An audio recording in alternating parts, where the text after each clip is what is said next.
living La Vida low carb. This show is changing lives. We talking about your diet, trying to get you feeling right. Cut up them avocados, fry some eggs, time to explore the longest running health podcast, hosted by Jimmy Moore. Time to give up the crappy garbage. We're getting into ketosis. Every day is a new step to your goal. Yeah, you're getting closer, motivated and focused. Don't stop, just go. Time to get inspiration from the Living La Vida Low Carb Show. Hey, the livinglowcarbshow.com. Come on in, make yourselves at home. Dr. Ben Bikman will be here in just a moment. And just as I say your name, Ben, Beetlejuice, Beetlejuice, Beetlejuice, there you are. So we will pull him up on stage and have a wonderful conversation and Alzheimer's disease and the research that Ben is doing with that. We are simulcasting over on Clubhouse as well. Ben Bikman, what's up, my brother? Hey, Jimmy, I love the Beetlejuice reference. I certainly have most of the haircut to go along with it. Boy, that's a classic Michael Keaton show right there. Yeah. I'm showing my age, brother, that when I use a Beetlejuice reference. Well, it worked for me. Well, welcome. I am so excited to have you here today because you are doing some really exciting research in the realm of ketogenic diets as it relates to Alzheimer's disease. And I can't wait to get into all the latest on that, because I feel like it's one of those topics that got brushed under the rug for so long, the role that nutrition plays with Alzheimer's, that people like yourself are saying, hey, wait a minute, there is a connection to insulin resistance. There is a connection to metabolism and gut health and all the things. So I want to get into that in just a minute. I want to bring up a study that I recently did on my show, Jimmy Makes Science Simple, that you were a part of, that I thought was just utterly fascinating. Mm-hmm. So you basically wanted to see what would doing a fast, a 36-hour fast, do to BHB levels as compared to not fasting. Do you want to talk a little bit about, and then an exercise before the fast? Talk a little bit about that study. Really cool. Yeah. So that was a study that was done from a collaborator here at BYU. He essentially had a new master's student, and he said, Ben, this master's student's kind of interested in your stuff. And my reply was twofold. One, of course he is, because it's the coolest research on the planet. And then two, I said, well, here's an idea that would be pretty simple. So this was done in the exercise sciences department, which tends to be a little more applied. You know, my lab tends to get a bit more molecular or basic, we would say. And my collaborator's lab is much more applied. So, which is good, that's more human stuff. And so the idea was simply, as you mentioned, how much more rapidly, or how can we accelerate ketosis with a fast if we couple the fast with a bout of exercise? And frankly, the results were just like you would expect, where of the two fasting groups, the group that engaged in exercise at the beginning of the fast had a more rapid incline up into ketosis than the group that wasn't exercising at the front end of the fast. And of course, fasting is the fastest way to get into ketosis. And then exercising simply accelerates that. This went beyond the scope of the study, but it's just very likely a matter of when you're exercising, insulin comes down. When you exercise, you're more rapidly depleting the liver glycogen, and that is likely a necessary event. That's not totally confirmed, but it's likely at least a relevant event in ketosis, that you're not really going to get into ketosis until the liver's been cleared of the glycogen. Right. And so that naturally just you're accelerating that use, the clearance of that glycogen, because when you're exercising, the muscle has glycogen, but the liver does. And I'm getting off topic. Anyway, the muscle wants to use the liver's glycogen before it uses its own glycogen. Yeah, it was fascinating. And as I was reading the study, I'm like, this is what you would expect, but it's cool to see it quantified in that way. That as I was reading the study, I was thinking, wow, you could take away the exercise and replace it with high protein meals or high fat meals and see what impact BHB would be on that as well. That would be a really fascinating kind of follow-up. Use the same protocol, except instead of the exercise intervention, do a high protein meal, high fat meal, and see what impact that has, if there's any difference. Yeah, so we are going to do a study soon. It doesn't use exercise, and it's not a fasting study, but it is a macronutrient study where I am interested in trying to understand why some people that adopt a low carb diet end up seeing a paradoxical rise in their glucose. You know what I'm Yeah. talking about. And so Yes. we're gonna have these. We're hopefully getting IRB approval this month, and we can start the study this summer. But we're gonna have people that are adhering to a low carb diet. They will be given continuous glucose monitors. This study is actually going to be sponsored by Levels Health, the CGM software Yes. manufacturers.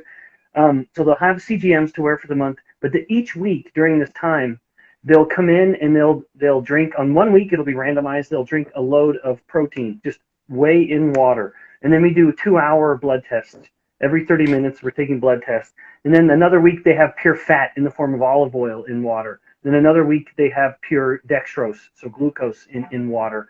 So it's just the pure macronutrient, and then we're going to determine the endocrine response from all the blood samples. So we're going to look at kind of every hormone you can imagine: insulin, leptin, glucagon, cortisol, epinephrine, GLP-1, GIP, all of these hormones that are relevant to metabolism in a big sense, and then glycemic control in another sense. So my hope is we're going to have my hypothesis is that some people who have this paradoxical rise in glucose are more sensitive to protein. That when they eat, that's one possibility here. That when they eat, because we know that happens in type 2 diabetes. A type 2 diabetic eats protein and has an exaggerated glucagon response compared to a non-diabetic. I predict we're going to see some of that here as well. Well, and I mean, a lot of people have theorized, especially with the morning glucose being so high, again, in just a portion of the population. I think I heard one of the doctors I've interviewed say it's about 25% of people who go on a ketogenic diet see this dawn phenomenon, Shimoji effect. I know Dr. Nally calls it the glucose sparing effect. But people freak out over that higher glucose. But then the rest of the day, the glucose is normalized. Their Yeah. A1C is normal.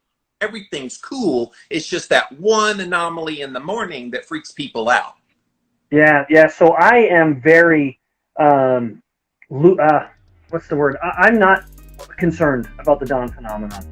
Where I think if someone does, just like you said, if someone has this big bump in the morning and it settles down, then don't worry about it.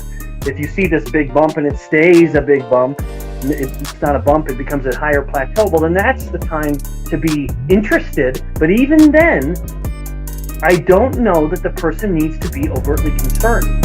Because even if glucose itself is really only pathogenic when it gets to higher levels. Now, I'm not saying it's not a sign of something going wrong. It certainly can be. Of course, everyone who's heard me speak knows that I'm an advocate of looking at insulin. When insulin's become high for so long and you start to become resistant to it, now the glucose can rise. Well, then that's of course concerning. But if someone has adopted a low-carb diet and they have exquisitely low insulin, very low triglycerides, high HDL, and if their glucose levels are hovering around the hundreds, I would say, so what? Really, there's no evidence that that's going to be harmful. And then even the HbA1c, I think we give it too much gravity, or sometimes we misinterpret it, where we look at HbA1c strictly as a marker of glucose control. But I could say HbA1c is more a marker of red blood cell longevity. Yes. Because if you have red blood cells that are naturally longer lived, maybe they're just really robust. These red blood cells just last a long time. It's just natural that they're going to have a glucose that it's going to get glycosylated. That doesn't ruin the red blood cell. I mean, it changes its function to a degree. But even still, you could have someone with a higher HbA1c, and it's kind of a false positive, where it's really just a reflection of the fact that not that their glucose is out of control, but that their red blood cells just really live a long time. And in contrast, someone who has red blood cells that are really weak and fragile, and yet they have high glucose, their red blood cells are turning over, they're dying and making more before they can ever get glycosylated. So now you have a false negative. So is there a better long-term proxy marker if A1C is flawed? Is there another marker people could be paying attention to? Or is your point here, don't worry about it at all, just keep an eye on it, look at the trends, but it's not something to concern yourself with? Yeah, I think the latter. I don't want to discount HbA1c entirely, but I do think we sometimes give it a little too much credit. Well, it's a good marker, just as any other. It's like weight. Weight's a good marker, but it doesn't tell you the whole story. Oh, right. That's right. And so I think people obsess over individual numbers. And then here's the thing about the dawn phenomena. People, when do they go see their doctor to get their blood drawn? After overnight fast in the morning. And so they go and they pop a 120 with the Shimoji effect, the dawn phenomena, the glucose sparing effect. The doctor's freaking out. Oh my God, you're diabetic. You're going to have diabetes. And here's insulin. Here's a drug. And it's just. Yeah, if they've done it later in the morning. What? Yeah, and if they would have done the measurement later in the morning, it wouldn't have been as much a problem. Yes. So it's almost like I almost love getting my blood drawn now in the early afternoon. I'll just fast till then. It's no big deal for me. And yeah, the numbers are almost invariable. That would be an interesting study too. Do blood draws in the morning and then do the same blood draw, all the same markers in the afternoon, and see if there's any kind of statistical significance. Oh, well, for glucose, there likely would be, but certainly there'd be differences for hormones, just as every hormone has a natural ebb and flow to it. Some people would argue, well, the extra fasting period would impact the triglycerides and inflammation and blood sugar, and maybe a little, but not significantly so. No, a few more hours? No. Yeah, because you're only talking, do it at 8 o'clock in the morning and then say noon or 1. Yeah, right. Yeah, it wouldn't be significant. Well, let's get to what you're here for today. Welcome, everybody. We are doing this Instagram Live. We're also simulcasting over on Clubhouse. This is an upcoming episode of my podcast, and I wanted to ask my friend, Dr. Ben Bikman, to be here today. He is a preeminent researcher on ketogenic diets and Alzheimer's disease. I was just telling the people on Clubhouse before we came on the air, Ben, how I met you at Low Carb Vale, I believe it was. Breckenridge. And what's that? Yeah, Breckenridge. Yeah. Yeah, Breckenridge. That's right. I knew it was one of the ones there in Colorado.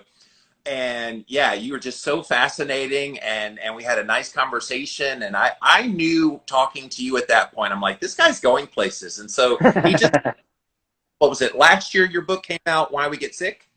Yeah. Yep. And so definitely have had him on talking about that book. Go look it up. It literally is the Bible about insulin resistance. If you have any questions about insulin resistance, I'm wondering, do I still have it here? I think I gave it to I got mine here. Got one, here right? it is. Why We Get Sick. There it is. And yeah, such an unassuming title for a book about insulin resistance. But literally, if you understand the role insulin resistance plays in all chronic disease, you got a lot figured out when it comes to metabolic health. Yeah, that's right. In fact, I didn't call the book about insulin resistance because I knew no one would buy it. Nobody appreciates or knows what insulin resistance is. So I needed to be a little more provocative. But Jimmy, I remember meeting you as well because you are such a prominent figure in this space, and you deserve the respect in that regard. You really were one of the pioneers here. But you were the very first podcast I was ever on. You were the very first guy. I need to say it anytime we talk. If I become anything, and I'm not saying I have at all, you kind of lit the match. You're the one who gave me, outside of that first Low Carb Breckenridge, you were the first podcast I was ever on. So thanks. That's really, thank you. That I have had a lot of people say that to me, Amy Berger, Eric Westman, all these people, and it's humbling because I'm just a dude that likes to talk and likes to have engaging. So it's fun, and I feel like I've gleaned wisdom from people like yourself over the years. So thank you for all your knowledge and experience and wisdom. But let's hop into Alzheimer's disease. And I'm just going to let you take the floor. Tell us about some of the cool new findings that you're seeing in your studies. Yeah, thanks, Jimmy. It was a fun study to do, and it was fun in part because it represents the first substance of this new direction of my lab. Not a total new direction. I mean, I'm not saying we're totally committing to Alzheimer's. We still have various other projects going on, but it's a new direction that we've been taking steps into for a few years, and this is now the first published evidence that we're moving into that direction. So I've long been curious about the metabolic origins of Alzheimer's disease. It started about 15 years ago when I was at a conference, and a colleague of mine, when I'd mentioned that I was studying insulin resistance more heavily, he had said, well, what do you think about all this, the latest evidence into how where they're calling Alzheimer's disease type 3 diabetes or insulin resistance of the brain. And I've never heard that before. I'd never heard of that connection. Have you guys tried the Paleo Valley beef sticks? These beef sticks are 100% grass-fed and grass-finished, and many of the grass-fed beef sticks on the market today are actually finished with grains. They use beef sourced from small domestic farms in the United States. They only use real organic spices to flavor the beef sticks versus all the conventional spices sprayed with pesticides and other natural flavors from GMO. They also ferment the sticks, which creates naturally occurring probiotics, all great for your gut health, and best of all, they taste amazing. Again, they're Paleo Valley, my favorite beef stick on the market today. Go check them out, you guys. PaleoValley.com. Use the coupon code Jimmy at checkout for 15% off your first order. Paleo Valley beef sticks. It was on my podcast in 2007. I had a neuroscientist on named Dr. Larry McCleary. He said that on this very show. He said, hey, in research circles, they're referring to Alzheimer's disease as type 3 diabetes. And I thought that was so brilliant at the time, but it's just now kind of getting into the mainstream vernacular. Yeah, oh yeah, that's right. Now, full disclosure, I don't love the term type 3 diabetes. To me, that muddies the water and people think it's an entirely different disease.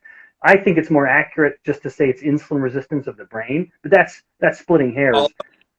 Although from a marketing standpoint, like your wife stick, it hammers home, okay, it's not just old person's disease. It means there's something metabolically going on in the brain, just as there's something metabolically wrong with the pancreas for type 1 diabetes and with your metabolism with type 2 diabetes. I think it is a good term, in as much as I think people understand when you hear diabetes, it makes more sense to people. It gives them that sense of urgency, whereas insulin resistance of the brain, okay, whatever that means. No, you're absolutely right. Yep. By a marketing standpoint or an awareness standpoint, it's much more compelling. So this study was unique for my lab because it wasn't a basic research or an intervention study. Usually what I do in my lab is we're growing cells or we have rodents and now more and more humans, and then we do something to the biomedical model, whatever it is. We treat the cells, we treat the rodents, we do something to the humans. This study was not. It was strictly an observational study where I had colleagues here on campus, and he is a bioinformatics guy. And basically what that means is he's a data miner. He has access to these massive databases of gene expression. And he was an Alzheimer's guy, so he was looking at different gene expression in the brains of people with Alzheimer's. And these were humans, of course. This is brain. You can't get brain tissues from humans until they're dead. So this is people who donated their tissues to science upon their death. Yeah. And he had access to these two groups, people who died without Alzheimer's and people who died with. And so I had just said to him one time, hey man, we gotta look at these glucose-related genes and compare them with the ketolytic genes. And he was very enthusiastic because he had himself tried a ketogenic diet and loved it and experienced tremendous benefits. So that's the general study where we looked at all of the genes involved in glucose metabolism. That means glucose uptake. So the genes.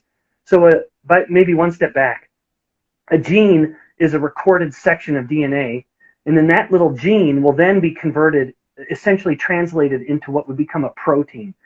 And then that protein will go and actually do something throughout the body. So we looked at the genes that encoded proteins that are involved in the movement of glucose into the cell, glucose transporters, and then the catabolism of the glucose. So once the glucose is in, the genes that are involved in breaking down the glucose for energy. And we did this by looking at the hippocampus.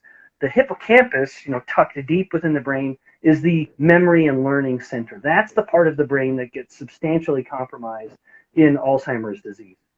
So we looked at all the genes involved in glucose metabolism, and then we looked at all the genes involved in ketone metabolism, the uptake of ketones, and then the breakdown of the burning, if you will, of the ketones for energy. And in the brain, there are 4 distinct cell types in the hippocampus, and maybe I'll leave it at that. So the hippocampus is not just one homogeneous tissue. No tissue is. It's always a mix of Right. various cells. The hippocampus has 4 key cells. We found that in all of those cells, I think it was virtually every single gene involved in glucose metabolism was significantly down, and a lot. It wasn't a subtle difference. So almost every gene involved in glucose metabolism across all of the cells of the hippocampus was significantly down. That was so relevant because it provides, let me come back to that idea in a moment. Then we looked at the ketone-related genes, and in one of the 4 cell types, some of the ketone genes were down. I think 2 or 3 of them were down. But then all the rest of the genes were normal, all the other 15 or so. And in the other 3 cell types, they were all normal. So essentially, the ketone genes were totally normal across the Alzheimer's hippocampus and the normal, healthy, non-Alzheimer's brains. Now, that was exciting because it provides for the first time a genetic foundation to what had already been seen at a physiological level. So you have scientists like Stephen Cunnane up at Sherbrooke University. He's one of the leading authorities on brain energy use. And he had found previously that in people with mild cognitive impairment and full-blown Alzheimer's disease, that as they measured glucose metabolism in the brain, they detected that in these cognitive impaired states, glucose uptake and glucose catabolism was significantly down, but ketone uptake and ketone catabolism was totally normal. So these 2 findings really complement one another, our genetic findings and then his physiological observations. So is that an argument for trying to increase ketone production from an energy substrate to fuel the brain better? I'm just trying to clarify practically what this means. Oh, 100%. That is a clear takeaway for me.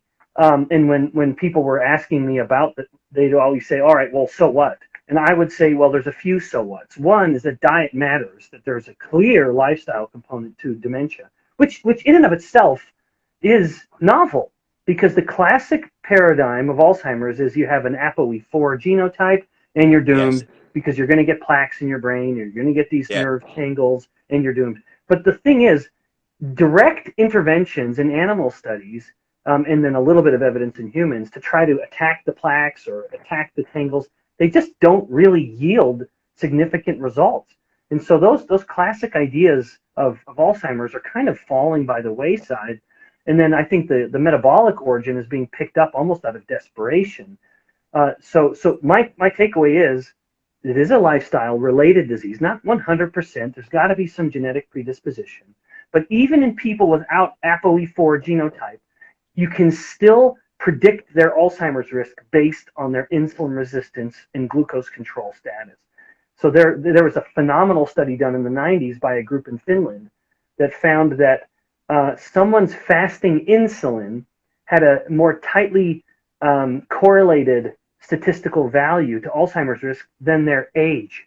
So fasting insulin appeared to matter more to Alzheimer's risk than age, which is just mind-blowing.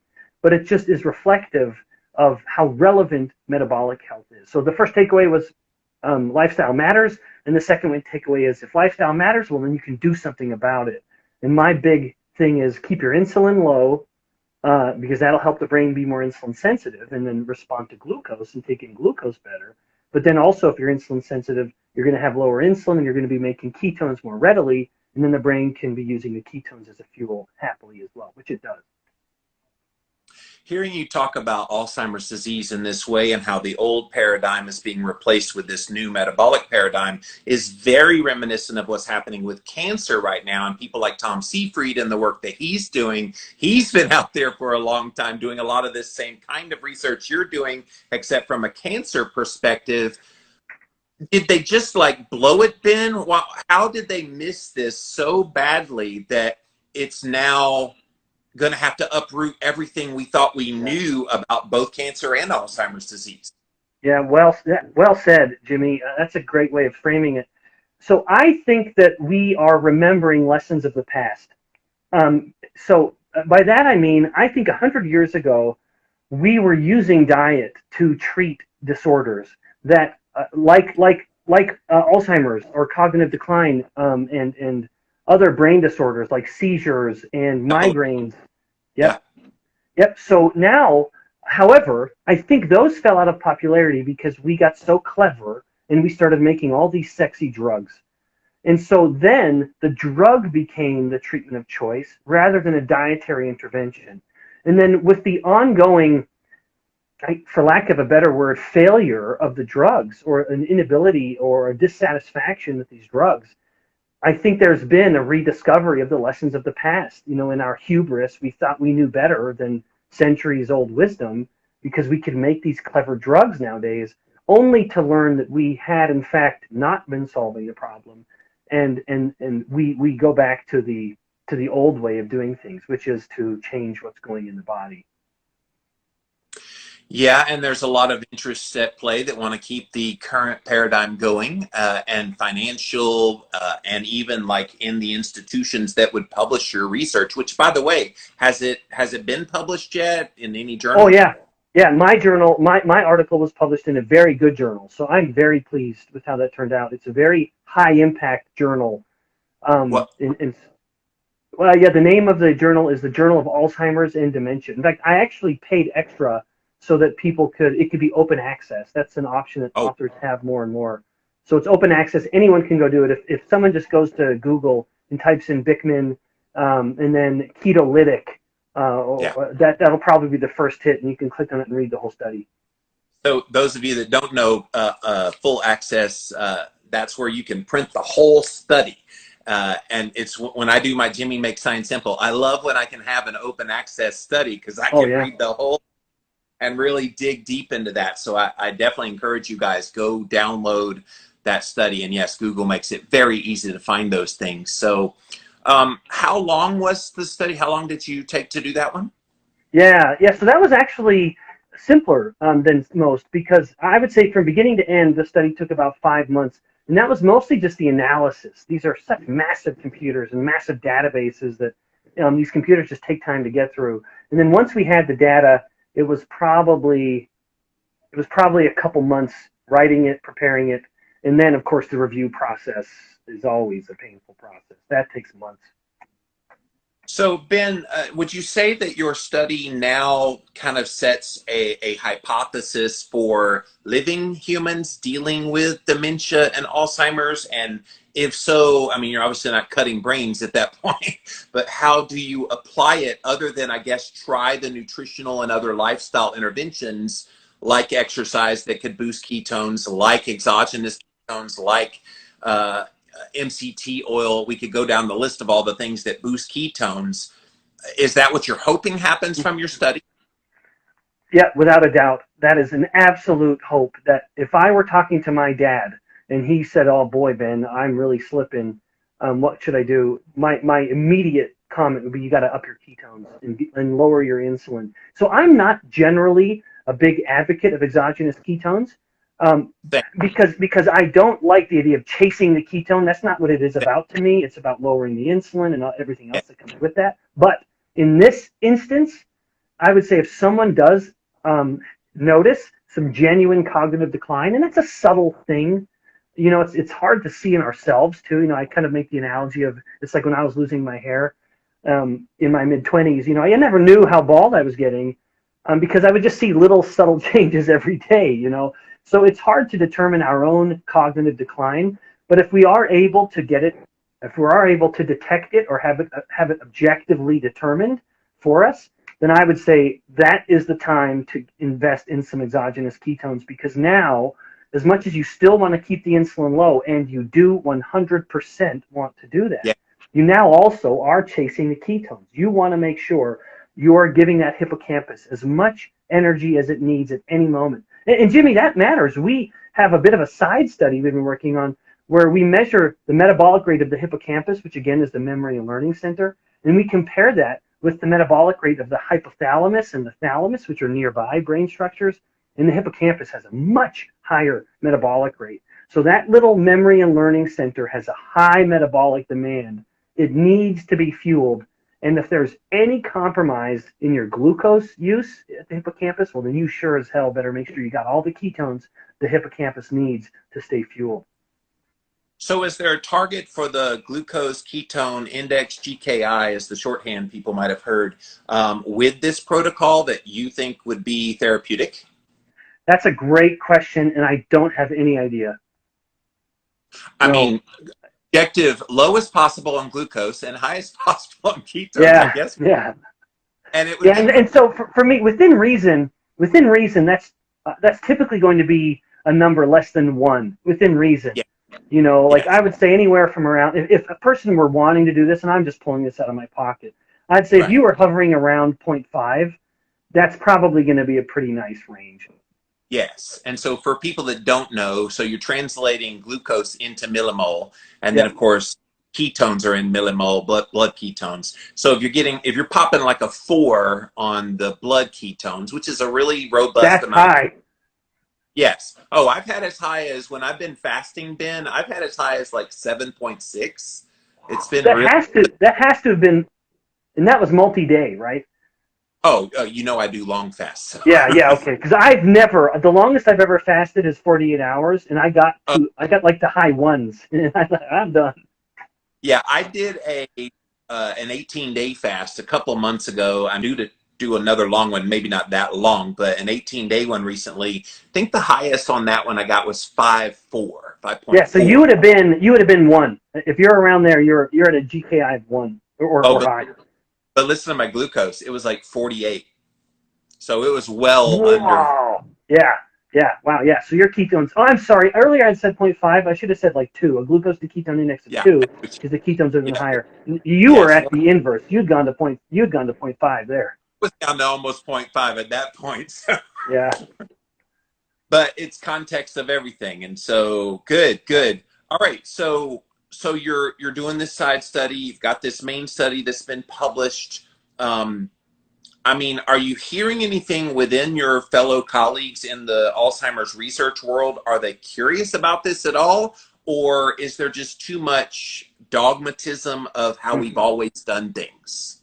No, there's no question that the interest is increasing. And when I approached my Alzheimer's colleague, he was giddy to do this. And then when he reached out to his other collaborators outside of our university, they were thrilled. And even since then, these same colleagues at this other university were so pleased with this outcome that they came back to me and said, "Hey, what else have you got?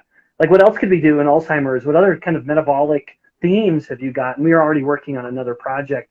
So, and the fact that it was published in this very preeminent Alzheimer's journal, I think there's in my view, there's no question this the acceptance of ketones in the context of Alzheimer's is happening much more readily than, say, the acceptance of ketogenic diets in the context of diabetes and heart disease. That is encountering much more resistance than the Alzheimer's field.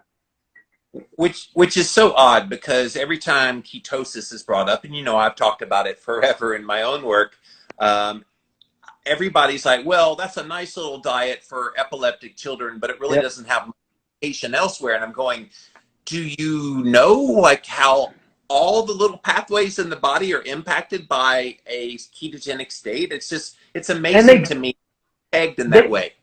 Yeah, and the answer is they don't. They just don't know. I was speaking with a small medical group recently, and the cardiologist was just, I felt like I was speaking to a moron. You have to be so delicate, of course, because when someone gets this sexy little degree at the end of their name, their ego typically goes along with their education, which is so unfortunate. It truly is, and I hopefully am not saying this with a false sense of humility. I honest to goodness hope I'm not. But the more you learn about one very narrow thing, you should become exceedingly humble about everything else. Yes. And also constantly check your own biases and ask yourself, have I become so married to the hypothesis that I've ignored any other possibility? And what I was trying to convey, not to make a tangent, but when I was talking to this cardiologist, I asked him, "You're afraid of saturated fat. Can you please tell me the precise process whereby we go from a healthy blood vessel to an atherosclerotic plaque in a blood vessel?" Hey guys, you know I'm all about healthy nutrition, and I have a brand new product I want to tell you about called Athletic Greens. This is not just a multivitamin. It has 75 essential elements that you want to have in your diet, from probiotics to greens to digestive enzymes to prebiotics. There's so many things that they pack into the Athletic Greens. The main reason why I love them is it puts it all in one place. Like literally you'd have to a la carte buy all of these different supplements, and they do it all in one package.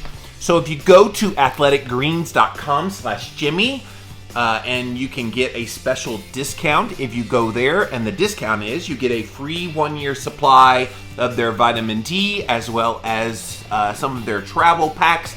Go check it out, you guys. athleticgreens.com/. It's all theory, Jimmy. We don't actually know. No one actually knows how we make a plaque in a blood vessel. It's all theoretical. And it's unfortunate because, yes, you get caught in what you know. And I resist it hard every single day. I put myself out there as a keto advocate. Well, you must believe ... And I'm like, okay, but I'm willing to change. Like, I'll tell you where I've changed, and it's because of people like you. I used to think higher fat was the better way to do keto. I now believe you probably need to prioritize the protein first. If that's breaking news, people, I believe that now, with the natural fats that come along with it.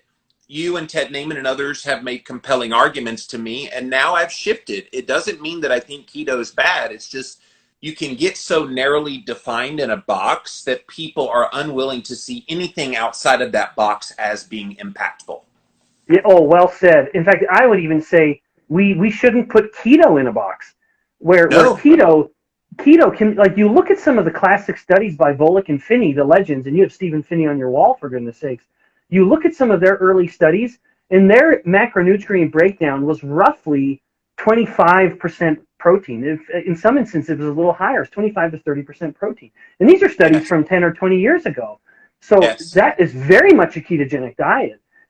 So I think that people can define keto differently, and I'm totally cool with that. I don't mind that a bit. But to your point, my view is that some of it had been skewed to fear protein, and my thought was, no, that's a bit of an unnatural eating pattern. Let's make sure we're getting plenty of protein and let the fat come with it. So I am very much an advocate of acknowledging nature. Not that I'm a hippie. I'm, in fact, in many ways, the opposite of a hippie, but in every possible way. But I'm an advocate of scrutinizing the foods we're eating and then looking at the natural foods. Not that we only have to eat foods that come from nature, but protein always comes with fat. No exceptions, bar none. If someone's eating a protein that doesn't have fat, then it's been changed. It's been altered in some way. Protein always comes with fat, and so we should eat it that way. So don't fear the fat, but we're not focusing on the fat. We're letting the fat come with the protein. I'm going to take a little bit of the onus of why people have cut protein. When I wrote Keto Clarity, I put in there high fat, moderate protein, low carb. But my point in doing that wasn't to get people to fear protein. It was to say, look, you're allowed to have fat. I think the fear of fat was such a stranglehold on people that I remember Atkins used to be that high protein, low carb, and then we'd always be like, but no, it has fat in there too. Don't neglect that. So I think from a psychological marketing standpoint, like we were talking about at the beginning, I wanted people not to fear fat. So telling them it's high fat kind of releases that, okay, I'm allowed to have fat. Okay, I'll have fat. I never intended for people to avoid protein like the plague. Yep. No, in fact, Jimmy, I think that was probably the best way to do it, to be frank, where you especially being such a pioneer. It was so easy for me, 6 years ago, my first steps into low carb. It was easier for me to say, wait, we've shifted away, we need more protein, because I didn't have to be the one taking the fiery darts when it all started, where you kind of had to remove the fear of fat before you can really, I think, maybe not.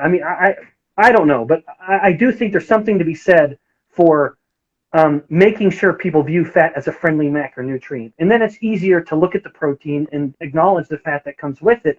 I will say One counter to my friend Ted Naiman is that I don't think there's value in cutting the fat from the protein. And I truly do. Ted listens to this. I hope he does. I honest to goodness have a genuine respect for Ted and his thinking on this topic. But I do disagree with him when it comes to just overall energy. I do think fat is a friendlier energy source in a metabolic context than glucose. And I don't think protein should be, I don't think we should remove the fat from the protein. Yeah, he does advocate cutting it off, any visible fat around especially the animal proteins and things like that. But good, like this is a lesson, guys, that we're all always still learning. Like I've been at this 17 years. I have learned so much and evolved with that learning over the years. And we're still going to continue to learn, just as we're learning today about Alzheimer's having this kind of genetic pathway where ketones really do matter. So let me see if there's anybody that wants to ask you questions before we get out of here. Clubhouse, raise your hand. We'll pop you up on stage if you want to talk directly to Dr. Ben Bikman. So it looks like we have somebody. Tina wants to come up on stage. So Tina, come on up, and when you're on stage, you can ask your question directly to Ben Bikman. If you'll approve, I brought you up, so come on up. Come on up, Tina. Let's try it again. Tina.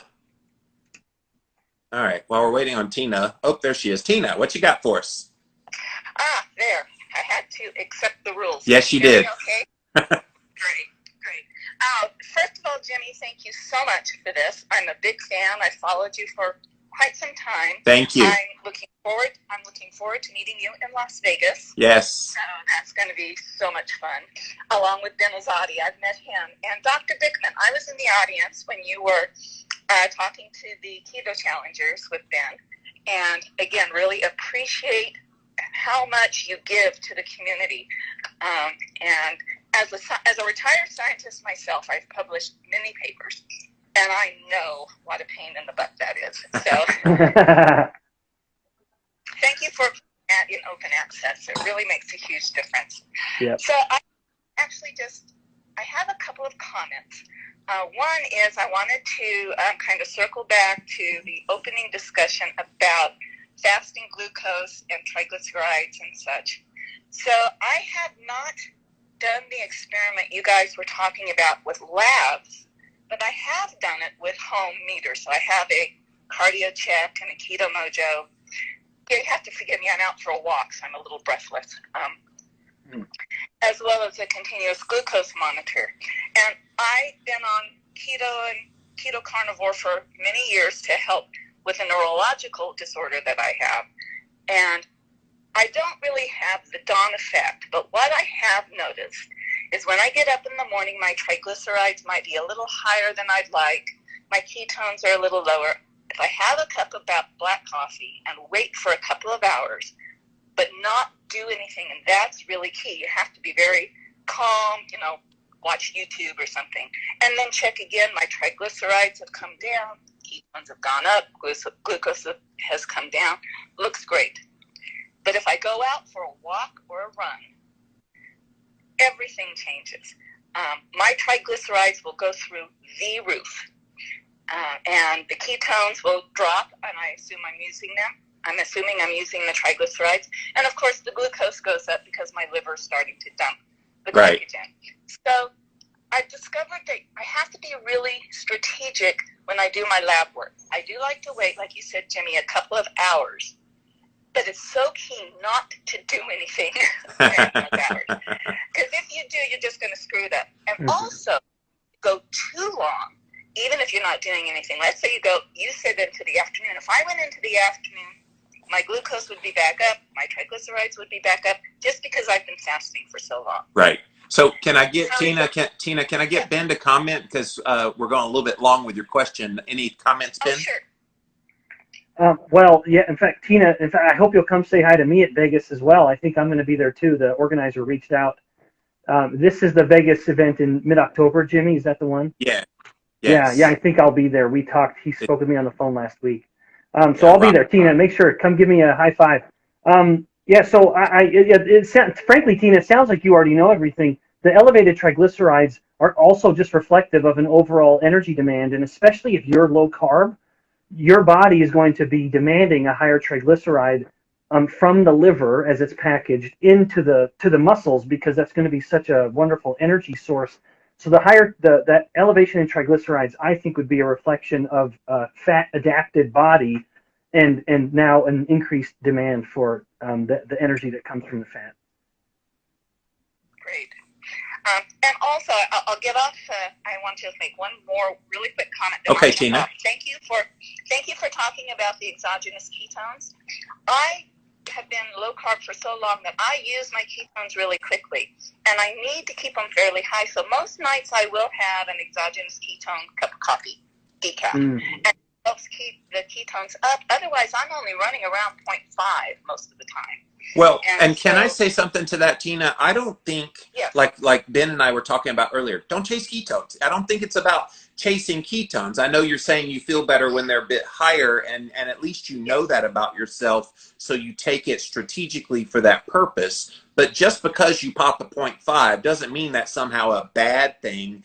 I know, just being ketogenic for many years now, Ben, that having done this so long, I barely show ketones a lot, because I think my body has become so good at making them and utilizing them at virtually the same rate.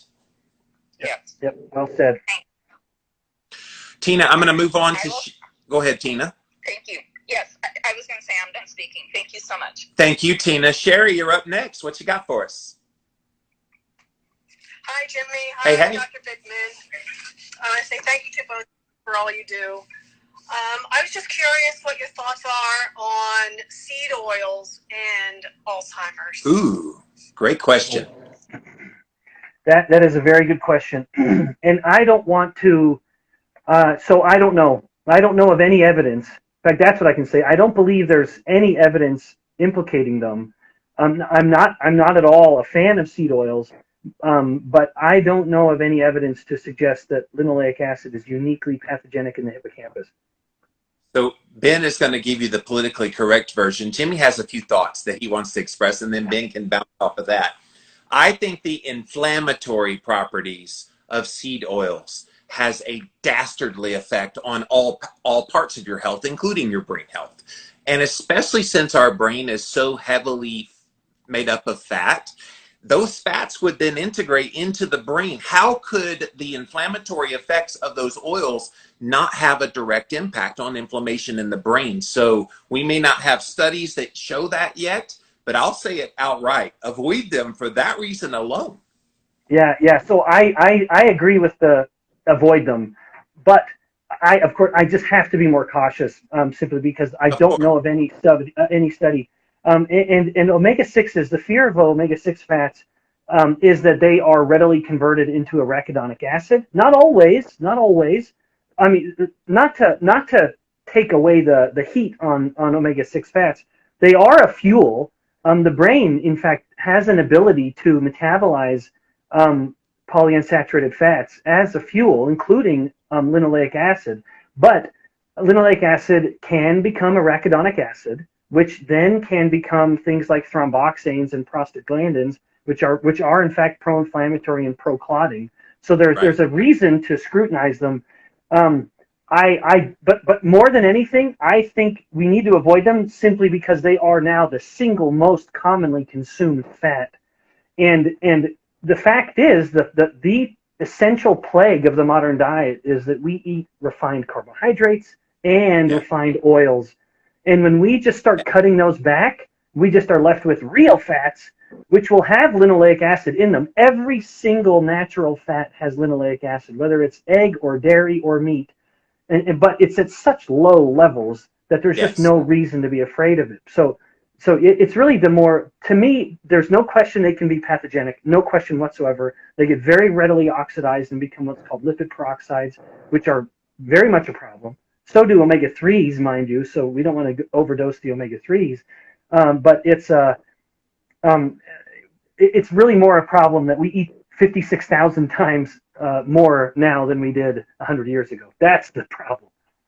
We need to come up with a term that combines both low carbohydrate with low seed oil. Like there's not a sexy term yet to, Yeah. I'll work on that, Ben. Yeah. Yeah, you're the marketer, Jimmy. Sherry, did you have anything else you want to say? No, that was all. Thank you. Thank you, Sherry. Well, Ben, you've been very generous with your time. I know it's early in the day for you where you are. Thank you for getting up to do this interview today. I know everyone enjoyed watching this live on Instagram, listening to it on Clubhouse, and listening when it airs on the Livin' La Vida Low Carb Show. You are an amazing human being. I was bragging on you before you came on the air how truly kind you are, and we need more people like you out there in the world. So thank you for all you're doing, and yeah. Keep me in the know about any new research you're working on. I love it when I see your name on a study. I'm like, all right, we're gonna look at this one. Let's see what he's up to now. So thank you so much for being here today. Oh, my pleasure, Jimmy. I share all the same affection and respect for you. And really, if I am going down to Vegas in October, and it looks like I am, then I can't wait to see you there. We will definitely see you there, man. Thank you, guys. We will see you later, and have a good day. Get inspiration from the Livin' La Vida Low Carb Show. Hey, the livinglowcarbshow.com. Keto Chow is a customizable shake mix that is also perfect for cooking and baking, giving you simple, nutritionally perfect meal options.